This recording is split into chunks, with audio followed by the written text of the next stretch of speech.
So now that I've shown you what the mouthpiece and barrel looks like assembled, let me show you how we take it out of the case. First thing you do is you're gonna take the mouthpiece and the barrel and you're gonna connect them, okay? You've put cork grease on it already, so you wanna make sure you do that. Then the next thing you do is you're gonna put the ligature on. Now watch this. If the ligature doesn't fit, don't just turn it. Don't just turn it. It's still not gonna fit. You have to pick it up and flip. I'll say that again. If the ligature doesn't fit, then you have to flip. You flip it. And then once you do that, okay, then you take this reed. Now, here's the deal. Normally, I would let the reed rest in my mouth so it can wet, but I was talking, so I wasn't able to do it. But what you need to do is let the reed rest in your mouth. Happy birthday to you. Happy birthday to you. Happy birthday to you. Happy birthday to you. About a happy birthday song, and let it rest. And what happens is it gets moist, it gets wet, okay? And we need that moisture, we need that wetness, because that's what gives the flexibility for the reed to vibrate, just like your vocal cords vibrate. Without that dampness, that wetness, then the reed is brittle and it doesn't move, and it can even cause a lot of squeaking. So now we wet the reed, and then watch this. We unscrew the ligature twice. 1, 2, that's it. Just 2 turns, guys. We don't need to do like 10 or 12. Just 1, 2, 1, 2, and you're through. Scoot that ligature up and then slide, watch this, scoot the ligature up and we slide the reed down. The mouthpiece has a round part and then it has a flat part. You can see that flat part, almost like a runway where a plane lands. And then the reed, same thing, it has a round part and a flat part. I put the flat part on the flat and I just slide it down. Somebody said, how far does the ligature go? It goes far enough down to where I can see the smile. Now I wrote this, I drew this smiley face on here, but even without a smiley face, you'll be able to see that there's a curve, there's a curvature to the reed, and you wanna make sure that the screws and the metal part are always sitting below the curvature.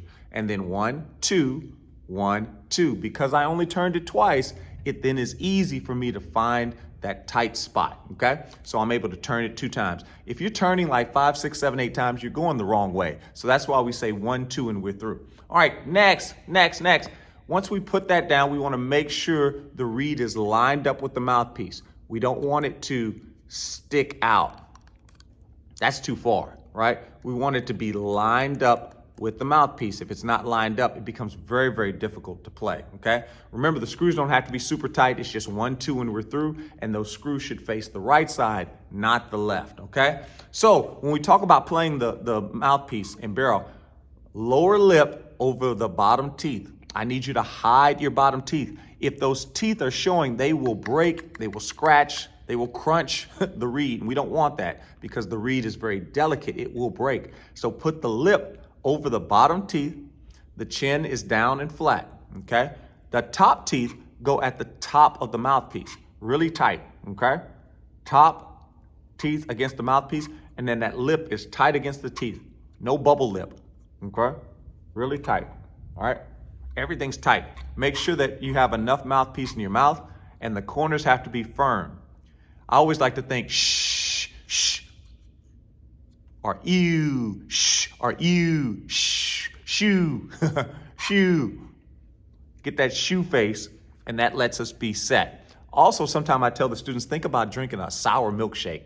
Ew, shh, ew. That's the face. It's a silly face, but it makes the sound. So in recapping, basically it comes down to this. Corners in, flat chin, shoo. Again, silly face, but when we do that, it creates this sound. And that's the sound we want. Now, it's a loud sound, I'm gonna be honest. It might even startle you. Might startle a few pets around the neighborhood. But it's the sound that's necessary to get the ultimate sound. So this is what I want you to do. This is the exercise I want you to work on. I want you to work on setting your band face. That's everything we taught was the band face, okay? That lower lip over the bottom teeth, the top teeth touch, tight lip, corners in, firm chin, think shoe, corners in, flat chin. That's the band face, our embouchure. Once we set our embouchure or our band face, you're gonna play for 4 counts, and then you're gonna rest for 4 counts. But very, very important, when you rest, don't take the mouthpiece out of your mouth. Keep it set. Watch, just like this.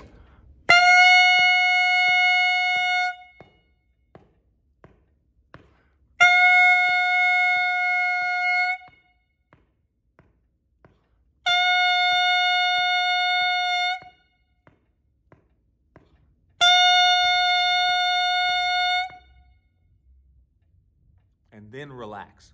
This is what we call set, S-E-T. This is set, and this is relax. Then we'll do the same thing 4 times, right? We do it 4 times like we just did, and then we do it 8 and 8. So we play for 8, rest for 8, and we do that 4 times. Now, I'm not gonna do all of them, but I'll do 1 time through so you can see.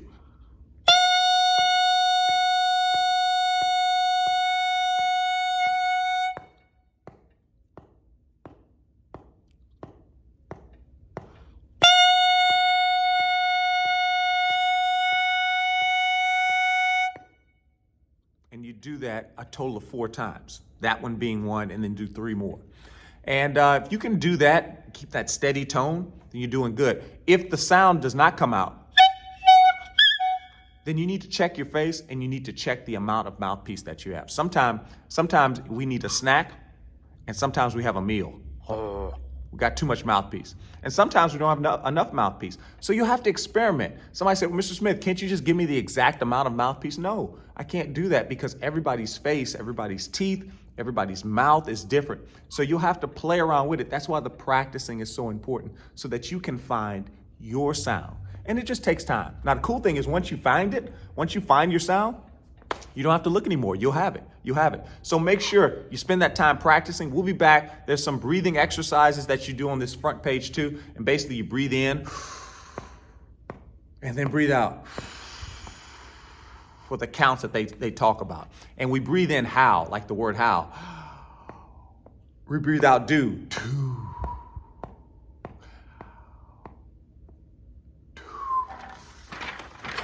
Blew the papers off. That's the kind of air that you need to be using. Then they tell you to sizzle. Now somebody said, what is sizzle? Sizzle means to breathe in, just like you did before, how, and then out, sizzle. And you just do it that way. So use these exercises and then, use that time to develop the strength in your face and in your lungs that helps you make the best sounds that you can imagine. Because once you can do this page, then you're able to do this.